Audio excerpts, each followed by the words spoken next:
Hey everyone, Arashi here, back again with another upload. And in today's video, I'm going to be talking about just a pure understanding of what the Force is and what both sides of the Force try to do to it and how they use it. So as we all know, there's a light side of the Force, there's a dark side of the Force, and there's also just a middle ground, a morally gray part of the Force. And this is something that I want to explain because it seems to be a lot of confusion going on about this recently. The light side of the Force are Force users that actually just want peace. They want to work with the Force to understand the Force and get a better understanding of the Force. They don't want to manipulate it like the dark side of the Force does. And the light side of the Force became the staple of the Jedi, with most Jedi actually wanting peace, knowledge, and serenity throughout the Force. And what they mean by knowledge is they don't necessarily want to respond with emotion. They want to respond with knowledge. They want to respond with understanding. And that plays a big part into their whole peacekeeper role in the galaxy, or at least the role that they want it to be. They want harmony with all beings, and they only use lethal force when really needed to or really pushed to. And even then, when they use lethal force, they didn't see it as using it to kill someone or to defeat an enemy. They saw it as restoring peace.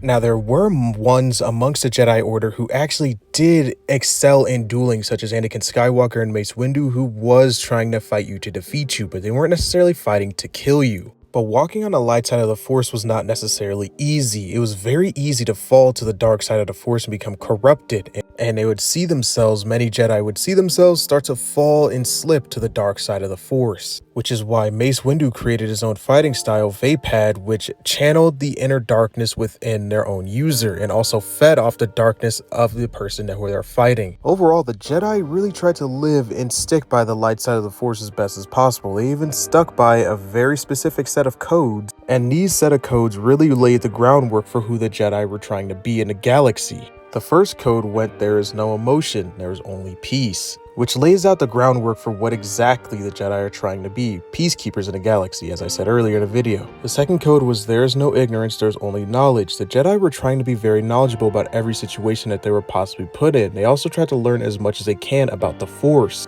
Third code being, "There is no passion, there is only serenity," which the very definition of serenity is peace and calm, or staying in a place where you're not troubled. The next part of the Jedi Code states that there is no chaos, but there is only harmony. And finally, the last state is that there is no death, there is only the Force, pretty much meaning what Qui-Gon became, and what Yoda became, what Obi-Wan became. They all became Force ghosts. They lived longer even after they died, and they actually became way more powerful after they had passed.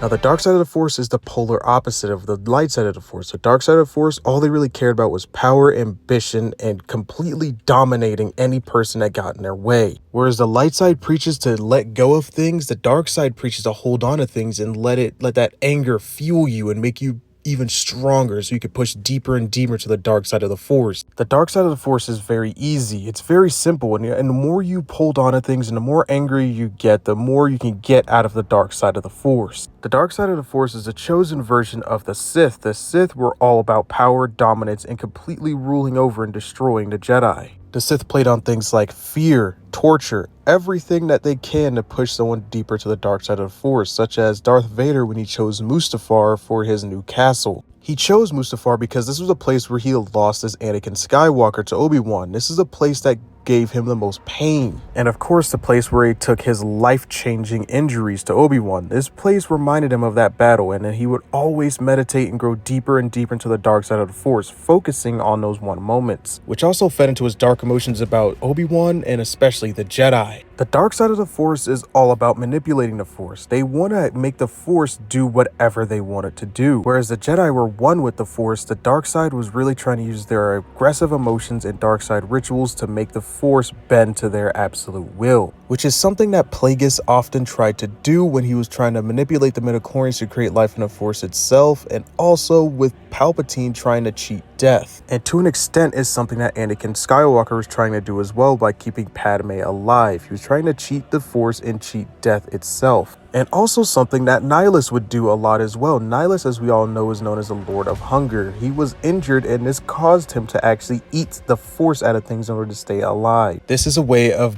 bending the Force to do your own will. He would eat the Force, and in turn the Force would actually keep him alive, because at some point he was just a void, a black mist walking around the galaxy. But the more he ate the Force, the more he was able to stay alive, which in and of itself is actually pure manipulation of the Force to cheat death. As everyone probably already knows, the Sith Code was very different to the Jedi Code. The first Sith Code states that peace is a lie, there is only passion, meaning that only thing that matters in the entire galaxy is the passion of the Force user itself, that they can actually do whatever they want, that they can push through and even cheat death and do things like that in order to get what they need. Second part is through passion, I gain strength. Kind of like Anakin on Mustafar, the more and more he wanted to kill Obi-Wan, the stronger and stronger he was getting by the second, because he was just pushing deeper and deeper into the dark side of the Force. And through that strength, they gain power. This just means that the more they push deeper into their power, the more stronger they get. I mean, that's almost like working out in real life. The more you lift these weights, the more stronger you'll naturally get. The final one is through power, they gain victory. I mean, this is pretty true.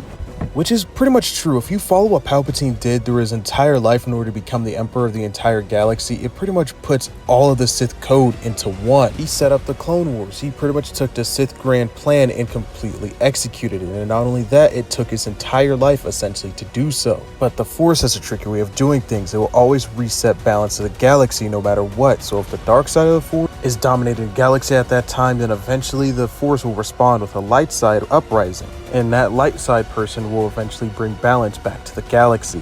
The third and final way of actually living as a Force user in the galaxy is a Grey Jedi. Now, the Grey Jedi were someone that walks in between, or Force user that walks in between a light and a dark and sees the benefits of both sides. They only trusted in the Force. They didn't necessarily believe in a Jedi Code or a Sith Code. They only trusted in the Force, and that's where you get Force users such as Qui-Gon Jinn and Ahsoka Tano from. They didn't necessarily care about the Jedi, nor did they care about the Sith. They just wanted balance in the Force, and that's all they really cared about. Since they walked down such a narrow road in between the light and the dark, they saw the good in both sides and would often use both sides of the Force. Grey Jedi agree with the Sith that attachment's actually a good thing, that it actually does fuel you and make you more powerful.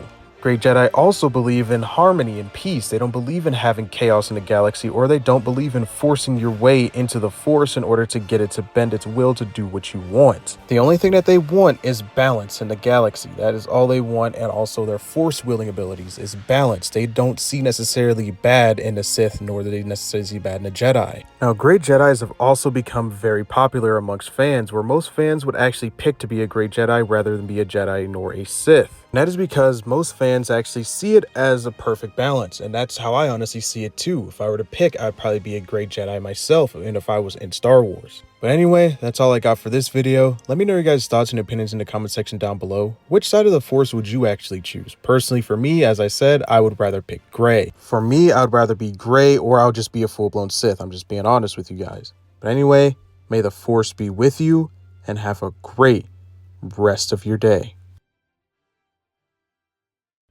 You failed, Your Highness. I am a Jedi, like my father before me.